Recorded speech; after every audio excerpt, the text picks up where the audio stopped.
La sécurité sociale. Bon, c'est un nom qui résonne pour tout le monde en France. Elle va bientôt avoir 80 ans, fondée en octobre 1945. Souvent, on la voit comme un pilier vraiment de notre modèle social, un bien commun. Pourtant, faut voir les chiffres, cette institution, elle gère des sommes colossales. On parle de plus de 660 milliards d'euros de prestations, juste pour 2025. C'est gigantesque. Oui, c'est considérable. Et c'est là que ça se corse un peu. D'un côté, on a cet attachement quasi viscéral des Français à leur sécu, et de l'autre, on a l'alerte de la Cour des comptes. Mhm. L'organisme qui vérifie les comptes publics et qui dit, elle, que la trajectoire financière est insoutenable. Le fameux trou de la sécu, quoi. On en parle depuis des années. Oui, ça revient tout le temps. Au point que ça crée, et c'est paradoxal, un sentiment d'insécurité sociale. Il y avait un sondage de la Fondation Jean Jaurès là-dessus, d'ailleurs. C'est intéressant de rappeler l'idée de départ en 45. L'ambition, c'était vraiment, pour citer un peu les textes, de préserver le travailleur et sa famille de l'incertitude du lendemain. L'idée forte, c'était de reconstruire la confiance après la guerre pour pouvoir reconstruire le pays. Une protection très large était visée, la santé bien sûr, mais aussi les accidents du travail, la famille, la retraite. D'accord. Et l'objectif de notre discussion aujourd'hui, c'est justement de regarder ça de plus près. L'état de santé actuel de notre Sécu. Comment on est passé de cette belle ambition finalement à cette situation financière tendue? Oui, c'est ça. Quelles sont les perspectives? C'est ce qu'on va essayer d'explorer en se basant sur les analyses, les données qu'on a. Alors, pour commencer par le commencement. Années 50. La Sécu, c'était quoi en termes de poids économique? Assez limité, non? Oui, tout à fait. On parle de 5 à 6% du produit intérieur brut, le PIB.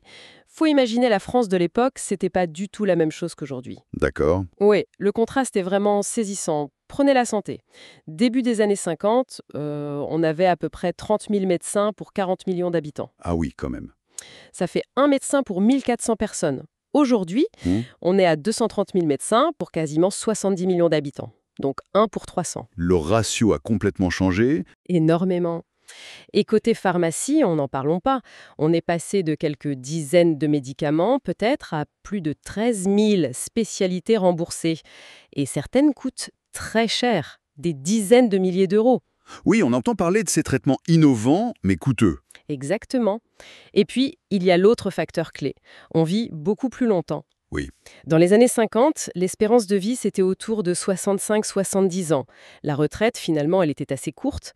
Aujourd'hui, la moyenne, c'est 85 ans. Et la conséquence directe, c'est qu'il est plus rare de passer autant d'années, voire plus, à la retraite qu'en activité. C'est fou quand on y pense. Et c'est là qu'on arrive au cœur du paradoxe, non? Le succès même de la Sécu. Oui, Ce progrès humain incroyable. Gagner 20 ans d'espérance de vie en un demi-siècle, c'est ça qui finalement fait exploser les coûts. c'est exactement ça. C'est 5-6% du PIB au début, on est passé à 32% aujourd'hui. 32%. C'est énorme. C'est un record mondial, apparemment. La France, c'est 1% de la population mondiale, mais 5% des dépenses sociales de la planète. Le système est un peu victime de son succès phénoménal, quoi. Absolument. Et si on zoome sur les finances maintenant, la situation est préoccupante, c'est le mot. Les dépenses, on l'a dit, ça dépasse 660 milliards en 2025. La santé pèse très lourd, médicaments, hôpital, mais il y a aussi les retraites de base, hein. Rien que ça, c'est environ 270 milliards, et ça, c'est sans compter les régimes complémentaires. D'accord. Et en face, les recettes. Elles ont du mal à suivre. Le résultat, c'est que les déficits sont devenus la norme. La dernière fois que les comptes de la Sécu étaient dans le vert, c'était en 2001. 2001. Ça fait presque 25 ans. Oui, un quart de siècle de déficit quasi constant, avec des pics, bien sûr, pendant les crises. Après 2008, le Covid, là, le déficit annuel a pu dépasser 30 milliards d'euros. Ah oui, c'est énorme. Mais même hors crise, on peine à rester sous les 10 ou 15 milliards de déficit par an. Pour 2024, on a dépassé les 15 milliards alors qu'on visait 10. Et 2025, la prévision, c'est 22 milliards. Et beaucoup pensent que ça sera plus. Et ça s'accumule, j'imagine? Forcément, ces déficits s'ajoutent les uns aux autres et ça forme ce qu'on appelle la dette sociale. Pour la gérer, on a créé en 96 une structure spéciale, la CADES. Oui, la caisse d'amortissement de la dette sociale. Exactement. À l'époque, on pensait qu'elle aurait fini son job en 2009. Optimiste. On peut dire ça. Sa mission a été repoussée, maintenant l'horizon c'est 2033. Fin 2023, la CAS gérait 157 milliards d'euros de dette. C'est une dette qui roule en fait. On rembourse un peu, mais on continue d'emprunter pour les nouveaux déficits. On n'épanche jamais vraiment. Et c'est ça qui est qualifié d'insoutenable, ce caractère permanent du déficit et de la dette. Oui, parce qu'il y a ce décalage structurel. Les dépenses augmentent, on va dire, mécaniquement de 3 à 4% par an. C'est tiré par le vieillissement, les progrès médicaux. D'accord. Alors que la croissance de l'économie française, elle a souvent du mal à dépasser 1%, donc l'écart se creuse chaque année. Et il y a ce rapprochement entre la CADS et l'agence France Trésor en 2017. C'est un signe, ça aussi. Oui, c'est assez révélateur. Ça montre que la dette de la Sécu est devenue un problème aussi massif, aussi permanent que celle de l'État lui-même. Tout à fait. Et ce caractère structurel, ça soulève une crainte pointée par la Cour des comptes, le risque de saturation potentielle du marché d'emprunt. C'est-à-dire Plus simplement que les investisseurs financiers pourraient ne plus vouloir prêter aussi facilement ou alors à des taux plus élevés. Il y a un lien avec la note de la dette française qui baisse. On est passé de triple A à A-. Oui. Si ça continue, emprunter coûtera plus cher à l'État et donc, par ricochet, ça pourrait rendre le financement de la Sécu encore plus compliqué. La dette, c'est plus juste un souci passager, c'est vraiment une bombe à retardement structurelle. Alors, question clé. L'argent. D'où il vient? Ou plutôt, d'où il venait au départ? Le pacte de 45, il reposait sur quoi? Sur un principe assez clair, le financement par les cotisations sociales, prélevées sur les salaires des actifs. D'accord. Et c'est cette contribution directe qui justifiait deux choses. Le droit aux prestations, bien sûr, et le fait que le système soit géré par les partenaires sociaux. Les syndicats et le patronat. Voilà. L'État, lui, était plutôt en position de superviseur, un peu de loin. Mais ça a changé. Ah oui, profondément. Il y a 30 ans, début des années 90, plus de 90% du financement venait encore de ces cotisations sur le travail. Aujourd'hui, d'après les chiffres de FIPECO, Oui, on est tombé à 48%, moins de la moitié. la moitié. Mais pourquoi? Comment on explique cette chute? C'est le résultat d'un choix politique majeur fait petit à petit depuis les années 90. L'objectif, c'était de lutter contre le chômage de masse. En réduisant le coût du travail. Exactement. Surtout pour les emplois peu qualifiés.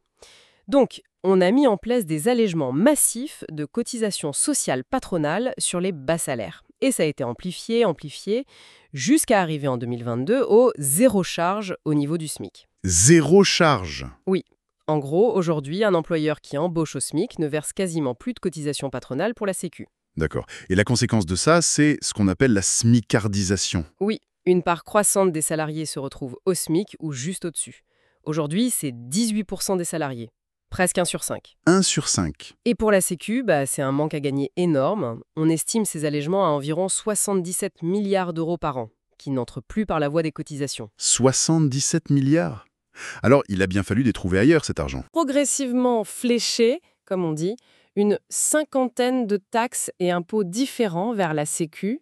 50. Oui, la plus connue, c'est la CSG, la contribution sociale généralisée. Elle pèse sur presque tous les revenus et elle représente aujourd'hui à peu près 20% du financement total. D'accord. Mais il y a aussi les taxes sur le tabac, l'alcool, le forfait social sur l'épargne salariale, une part des taxes sur les assurances auto, même sur les activités polluantes. C'est très diversifié, en fait. Très. Et il y a un autre gros morceau, souvent moins connu, la TVA. Une partie de la TVA qu'on paie tous les jours sur nos achats Oui. est directement affectée au budget de la Sécu. On parle de 55 à 60 milliards d'euros par an. C'est presque 10% de son financement. Donc, la TVA sociale, d'une certaine manière, elle existe déjà en partie. Intéressant. Et il y a aussi une autre source qualifiée de parenteuse dans une des analyses.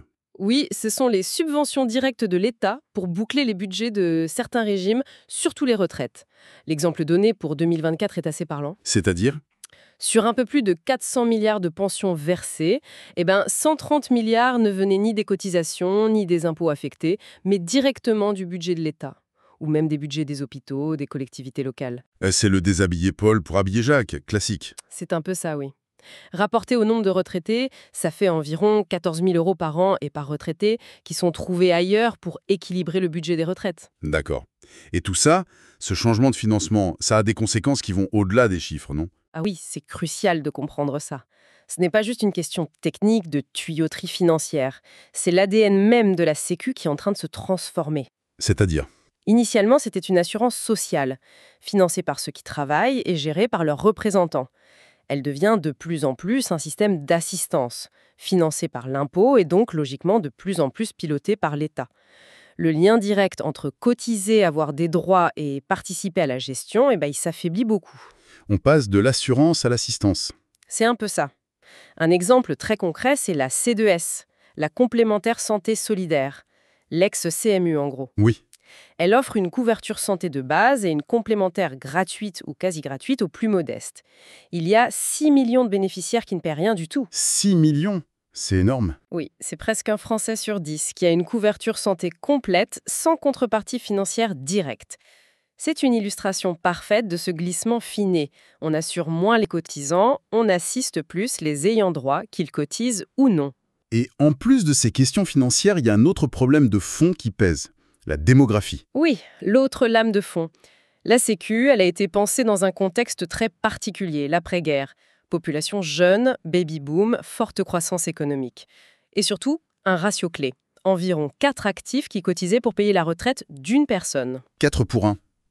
Et aujourd'hui? Aujourd'hui, c'est plus du tout ça. La population vieillit très vite. On a maintenant plus de personnes de plus de 60 ans que de moins de 18 ans. Incroyable. Le taux de fécondité est bas. 1,6 enfants par femme, bien sous le seuil de renouvellement de 2,1.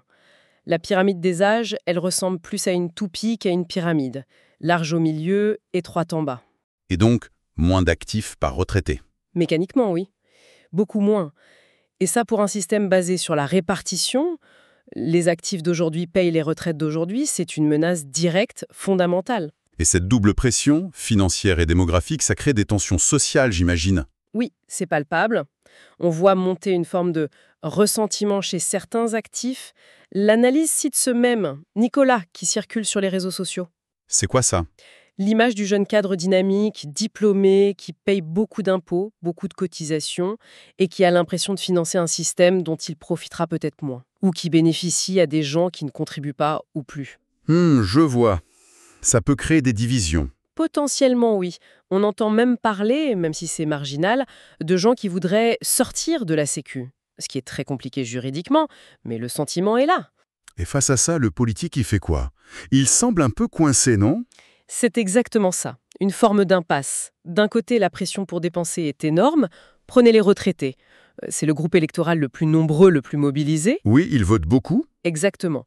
Ce n'est pas un hasard si on a eu 5 revalorisations des pensions de retraite en 3 ans. Qui oserait proposer une baisse des pensions aujourd'hui? Personne? Difficile, politiquement. Très.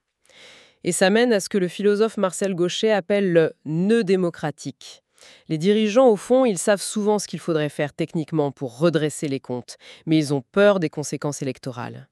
Le contrat social, c'est le collectif protège l'individu. Mais l'individu, aujourd'hui, il semble moins prêt à accepter les contraintes, les efforts, au nom du collectif. C'est une vraie contradiction. Alors vers quoi on va? L'analyse parle d'un risque de mort lente par asphyxie financière. C'est un peu fort comme terme, non? C'est fort, mais ça traduit une réalité. L'ambition de départ, couvrir tous les risques, de la naissance à la mort, elle se heurte de plus en plus au mur de la réalité budgétaire et démographique. Le modèle actuel semble difficilement finançable à terme, sans changements importants. Alors, quelles sont les pistes, les solutions possibles? Si on regarde ce qui est évoqué dans les sources, on voit bien que c'est compliqué. La lutte contre la fraude, par exemple? Oui, on en parle souvent. Bien sûr, c'est nécessaire. Les estimations varient, 10-15 milliards par an peut-être. C'est pas rien, mais face à 660 milliards de dépenses. Ça ne règle pas le problème de fond. Voilà, ça ne suffira pas à combler le déficit structurel. Réduire ce qui est remboursé? C'est déjà en cours, en fait. Souvent de manière un peu discrète. Le déremboursement de certains médicaments jugés moins essentiels, par exemple. D'accord. Les analyses mentionnent même un scénario un peu extrême, étudié en interne par la Sécu, la fin du remboursement des consultations de médecine de ville, généralistes ou spécialistes. Carrément, ça paraît impensable. Aujourd'hui, oui, mais qui sait? C'est pour dire jusqu'où la réflexion peut aller quand les chiffres sont têtus. Et le transfert vers les mutuelles? Ça, c'est une tendance très forte. Si les cotisations des mutuelles augmentent autant, c'est en partie parce que la Sécu rembourse moins sur certains postes, comme l'optique, le dentaire. Et les mutuelles doivent prendre le relais.